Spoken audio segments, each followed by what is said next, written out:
بسم اللہ الرحمن الرحیم، السلام علیکم۔ آپ نے دیکھا ہوگا، نوٹ کیا ہوگا، جب سے کورٹ مارشل کا فیصلہ آیا ہے، جنرل فیض حمید کو سزا ہوئی ہے، اس کے بعد سے تمام نون لیگ کی لیڈرشپ، حتیٰ کہ اس میں وزراء بھی شامل ہیں، سب لوگ جنرل فیض حمید کے خلاف بھرپور باتیں کر رہے ہیں۔ اس میں اور لوگ بھی ہیں، اس میں تحریک انصاف کے لوگ بھی ہیں، اس میں کئی وکلاء بھی ہیں، اور بہت سے لوگ اس میں سامنے آ رہے ہیں اور فیض حمید کو مورد الزام ٹھہرا رہے ہیں کہ انہوں نے یہ بھی کیا، یہ بھی کیا، یہ بھی کیا، اور جس نے جو کیا اس کی سزا ملنی چاہیے۔ جنرل فیض حمید پر ظاہر ہے کہ جرم ثابت ہوئے، اسی لیے ان کا کورٹ مارشل کر کے ان کو سزا دی گئی، لیکن اب ایسے لگ رہا ہے کہ ہر کوئی اپنا غصہ نکال رہا ہے، کئی باتیں جوڑ رہا ہے، بہت سی باتیں ان کے بارے میں ہو رہی ہیں۔ کہیں وزراء کی طرف سے کہا جا رہا ہے کہ جی 50 کروڑ رشوت دی نون لیگ کے لوگوں سے، اور اس طرح کیا، وہ کیا۔ اچھا، یہ نہیں بتا رہے کہ نواز شریف کو باہر کیسے بھیجا، کیا کیا کرتے رہے، ان کے لیے کیا کیا کام کیا، وہ کس طرح آرمی چیف بننا چاہتے تھے، اس کے لیے وہ نون لیگ کے ساتھ کیا کر رہے تھے، کیا لابنگ کر رہے تھے، خان کو کس طرح استعمال کرنے کی کوشش کر رہے تھے، یہ بھی الگ قصہ ہے۔ مگر میں نے آپ سے عرض کیا تھا نا کہ جی یہ کہ جی اب سابق وزیر اعظم عمران خان کا کورٹ مارشل ہو، یعنی ان کو فوجی عدالت لے جایا جائے، وہاں سے ان کو سزا دی جائے، اس کا ابھی تک کوئی امکان نہیں ہے۔ اب اس کی تصدیق ہو رہی ہے۔ میں نے پہلے ہی عرض کر دیا تھا آپ سے، اور شاید کل یہ میں نے بات دہرائی تھی کہ ابھی تک ایسا کچھ نہیں ہے۔ تو ظاہر ہے کہ ایک اور کیس میں حکومت انوالو کرنا چاہ رہی تھی، یا نون لیگ چاہ رہی تھی کہ یہ ادھر سے کام شروع ہو، لیکن اب اس کے کوئی امکانات ابھی فی الحال نظر نہیں آ رہے ہیں۔ حتیٰ کہ یہ خبر اب سامنے آ گئی ہے کہ جنرل فیض حمید اور عمران خان، یہ کوئی گٹھ جوڑ نہیں تھا 9 مئی کے حوالے سے، اس طرح کا کوئی گٹھ جوڑ نہیں تھا۔ یہ بات اب سامنے آ گئی ہے، اور اب سار عالم صاحب جو سینئر صحافی ہونے کے ساتھ ساتھ بڑے اپنے ذرائع بھی رکھتے ہیں، اسٹیبلشمنٹ کے حوالے سے آج کل بڑی اہم خبریں وہ دے رہے ہیں، تو انہوں نے اس بات کو بڑا واضح کیا ہے کہ پہلے تو یہ وزراء کہتے رہے، سب کچھ کہتے رہے، لیکن اب تو عطا تارڑ بھی پیچھے ہٹنے لگ گئے ہیں۔ جب ان سے بات کی کہ بھئی آئی ایس پی آر کی سٹیٹمنٹ میں تو ایسا کچھ نہیں ہے کہ 9 مئی کا گٹھ جوڑتا فیض اور خان کے درمیان، اس طرح کی کوئی بات ہی نہیں ہے۔ تو بہرحال اس کی تو ہم بات کریں گے، اس کی تفصیل میں بھی میں جاؤں گا۔ پھر ساتھ خبر یہ بھی آ گئی ہے کہ حکومت نے پی ٹی آئی قیادت کی عمران خان سے ملاقات کرانے کا اشارہ دے دیا ہے۔ اب یہ اشارہ کس طرح سے دیا ہے، اس کی کیا وجہ ہے، کیا بیک گراؤنڈ ہے، پریشر کام کر رہا ہے، کچھ پیچھے چیزیں ہو رہی ہیں،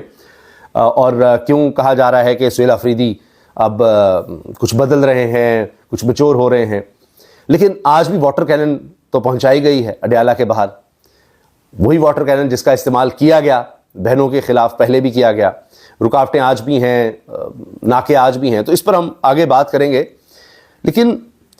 اب جو کچھ کہا گیا فیض حمید صاحب کے حوالے سے، میں نے آپ کو بتایا نا کہ بہت سی باتیں ہیں، تو کوئی کہہ رہا ہے کہ جن کے پاس ریکارڈ تھے، انہوں نے 9 مئی کے لوگوں کو گھروں میں چھپایا، اور انہوں نے یوٹیوبرز کو لکھ کر دیا،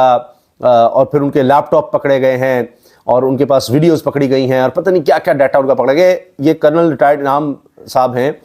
جو اس طرح کے کیسز بڑے دیکھتے ہیں، انہوں نے آصف اشراف صاحبہ کے پروگرام میں ایسے انکشافات کیے ہیں کہ اس کے لیے بڑی تفصیل چاہیے۔ ایسے انکشافات ہو رہے ہیں کہ اب میمز بن رہی ہیں کہ پتہ نہیں 300 سال پہلے اگر کوئی واقعہ ہوا تھا تو وہ بھی فیض حمید نے کیا، پاکستان میں اب بارشیں کم ہونے لگ گئی ہیں، فیض حمید کا قصور ہے، سردی اتنی نہیں آئی، فیض حمید یہ سارے اس کے پیچھے ہیں، یعنی اس طرح کی باتیں بننے لگ گئی ہیں۔ اور میں آپ کو بتا رہا ہوں یہ بھی ہو رہا ہے کہ جس کا جو گرج ہے اسٹیبلشمنٹ کے خلاف، وہ فیض حمید کے تھرو نکال رہا ہے کہ فیض حمید نے یہ بھی کیا، یہ بھی کیا، یہ بھی کیا، سارا کچھ ہو رہا ہے کہ وہ تو بہت ہی برے تھے، بہت ہی برے تھے۔ یعنی جس وجہ سے ان کو سزا ہوئی ہے وہ اپنی جگہ ہے، اس کے علاوہ بہت سی چیزیں اب اپنی اپنی خواہشات پر سب لوگ ان پر تھوپنے لگ گئے ہیں، سب لوگ ان پر ڈالنے لگ گئے ہیں۔ اب جی جناب، یہ انصار عباسی صاحب، یہ میں عرض کر دوں کہ اس میں کسی سے کوئی ہمدردی نہیں، جس نے جو جرم کیا ہے اس کو اس کی سزا ملنی چاہیے۔ قومیں آگے اسی طرح سے بڑھتی ہیں، اور یہ سزا کا عمل ہر سطح پر ہونا چاہیے، ہر طرف ہونا چاہیے، اس میں ہی پاکستان کی بہتری ہے۔ پاکستان اگر آگے بڑھنا ہے، قانون کی حکمرانی ہونی چاہیے، اور اس کے بغیر کوئی قوم آگے نہیں جا سکتی۔ لیکن مسئلہ ہمارے یہاں یہ ہے کہ ہمارے یہاں ہمیشہ سلیکٹیو رہا ہے کام۔ اب پچھلے دور میں 462 ارب روپے تھے، یا اس سے پہلے دور میں میاں نواز شریف صاحب کے دور میں اومنی گروپ کے کیس سامنے آ گئے تھے، اس وقت بنے تھے، اور جعلی اکاؤنٹس اور یہ سب، آج وہ آپ کو ختم نظر آتے ہیں۔ آج حتیٰ کہ پرویز خٹک کے خلاف جو کیس تھے وہ بھی ختم ہو گئے، جن کے خلاف 9 مئی کے کیس تھے، جس نے پریس کانفرنس کی، وہ بھی ختم ہو گئے۔ اب آپ اندازہ لگائیں کہ گاڑی نہیں لے سکتے توشہ خانہ سے، وہ کیس بھی ختم ہو گئے۔ 462 ارب روپے کا عاصم ملک صاحب کے خلاف ڈاکٹر عاصم جو خاص آدمی ہیں زرداری صاحب کے، وہ کیس بھی ختم ہو گئے۔ 1998 سے پہلے کیا کیا لوگ لے چکے ہیں, کیا کیا لے اڑے ہیں, کیا کیا بیچا ہے, کیا کیا کیا ہے توشہ خانہ سے, کتنے میں کیا کیا, اس کا ریکارڈ ہی نہیں ہے. تو 2000 تک کا ریکارڈ سامنے آیا تو پھر پتہ لگا کہ یہاں تو کسی نے اناناس نہیں چھوڑے, کسی نے کوئی چادریں نہیں چھوڑی. تو عرض کرنے کا مقصد یہ ہے کہ یہ سلیکٹو اکاؤنٹیبلٹی جو ہے نا, یہ مسئلہ آتا ہے. ورنہ فیض حمید صاحب کو ضرور سزا ہونی بھی چاہیے تھی, ہوئی بھی ہے, اور ابھی اوپن بھی ہے کہ دیگر کیسز الگ سے دیکھے جا رہے ہیں, اس میں بھی کچھ ہوا تو بالکل سزا. اس پہ مالک صاحب کی خبر آ گئی ہے کہ ان کو کسی سیف ہاؤس میں رکھا گیا ہے. پنڈی کا وہ علاقہ بتا رہے ہیں جس میں 80 سے 100 لوگ رکھے جا سکتے ہیں, ابھی ان کو وہاں رکھا گیا ہے فیض حمید صاحب کو, کیونکہ ابھی تک خبر پہلے یہ بھی تھی کہ ان کو کسی سول جیل میں بھیجا جائے گا, ہو سکتا ہے ڈیالہ جیل میں بھیجا جائے, وہاں بھیجا جائے, یہ کیا جائے. تو ابھی تو ایسی خبر نہیں ہے. تو مالک صاحب نے یہ خبر دی ہے کہ ان کو ایک سیف ہاؤس میں رکھا ہوا ہے. اچھا جی, انصار عباسی صاحب لکھتے ہیں وفاقی کابینہ کے سینئر ارکان کی جانب سے متعدد مرتبہ اس بات پر زور دیے جانے کے باوجود کہ 9 مئی کے واقعات کے پیچھے سابق وزیر اعظم خان اور سابق ڈی جی آئی لیفٹنٹ جنرل ریٹائرڈ فیض حمید کے درمیان مبینہ گٹھ جوڑ تھا, فوج کے میڈیا ونگ نے تاحال اپنے کسی بھی باضابطہ بیان میں واضح طور پر ایسا کوئی دعویٰ نہیں کیا. وزیر دفاع خواجہ آصف اور وزیر اطلاعات عطا تارڑ سمیت دیگر حکومتی شخصیات نے 9 مئی 2023 کے واقعات پر بات کے دوران کھل کر عمران خان اور فیض حمید کے مبینہ تعلق کا حوالہ دیا ہے. اچھا, وزیر دفاع بھی ہیں, وزیر اطلاعات بھی ہیں, سارے نہیں یہ اکٹھے تھے, یہ اکٹھے تھے. جو انہوں نے جرم نکالنا ہے نا, اس میں وہ کہیں گے اچھا فیض کو تو سزا ہوگی, اس میں خان کو بھی جوڑو. جو فیض نے کیا, خان ساتھ تھا, خان ساتھ تھا, خان ساتھ تھا, وہ سب ڈال رہے ہیں اس پہ. تاہم جب براہ راست یہ سوال کیا گیا کہ آیا یہ دعویٰ کسی سول یا فوجی تحقیقاتی نتائج پر مبنی ہے یا محض قرائن شہادت کی بنیاد پر, تو شہباز حکومت کے مرکزی ترجمان وزیر اطلاعات نے واضح جواب دینے سے گریز کیا اور کہا کہ inter services public relations ISPR سے پوچھا جائے. مجھے نہیں پتا, ان سے پوچھیں, تو پھر آپ دعوے کیوں کر رہے ہیں.